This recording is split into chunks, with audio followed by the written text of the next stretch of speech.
తీవ్ర ఉద్రిక్తతల మధ్య ఏపీలో జెడ్పీటీసీ బైపోల్ ముగిసింది. జగన్ ఇలాకా పులివెందుల్లో వైసీపీ టీడీపీ వర్గీయులు ఘర్షణ పడ్డారు.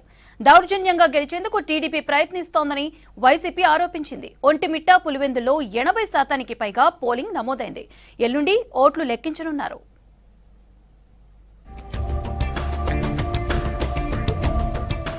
ఏపీ కడప జిల్లా పులివెందుల ఒంటిమిట్ట జెడ్పీటీసీ బైపోల్ ముగిసింది. ఉదయం నుంచి జనం భారీగా ఓట్లేశారు. సాయంత్రం 5 గంటల వరకు కొనసాగిన ఈ పోలింగ్ లో పులివెందులలో 80% పైగా, ఒంటిమిట్టలో 78% పైగా పోలింగ్ నమోదైంది. క్యూలో ఉన్న వారికి ఓటేసే అవకాశం ఇచ్చారు అధికారులు. ఈ ఎన్నికల్లో ప్రధానంగా టీడీపీ, వైసీపీ మధ్య పోటీ జరిగింది. జగన్ ఇలాకా పులివెందుల్లో టీడీపీ అభ్యర్థి మారెడ్డి లతారెడ్డి బరిలో ఉండగా, వైసీపీ నుంచి హేమంత్ రెడ్డి బరిలో నిలిచారు. ఈ నెల 14న ఓట్ల కౌంటింగ్ జరగనుంది.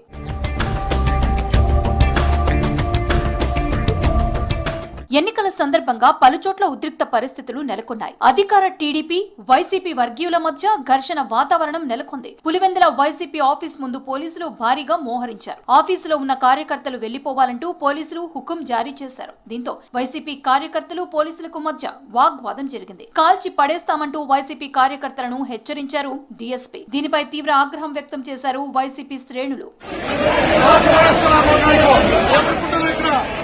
పులివెందుల ఒంటిమిట్టలో జెడ్పీటీసీ ఎన్నికలు వైసీపీ వర్సెస్ పోలీసులుగా జరిగాయన్నారు వైసీపీ నేతలు. ఈ పోరులో ప్రజాస్వామ్యం ఓడిపోయిందని కామెంట్ చేశారు. కూటమి ప్రభుత్వం దౌర్జన్యంగా గెలవాలని చూస్తోందన్నారు వైసీపీ కార్యకర్తలు.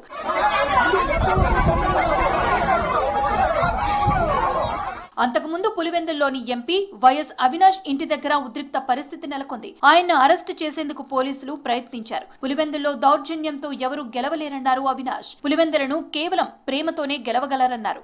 Chandrababu Naidu has shown his true colors today. Pulivendula is a very small mandal with only 10,000 votes. Today, by-election for Pulivendula ZPTC was held today.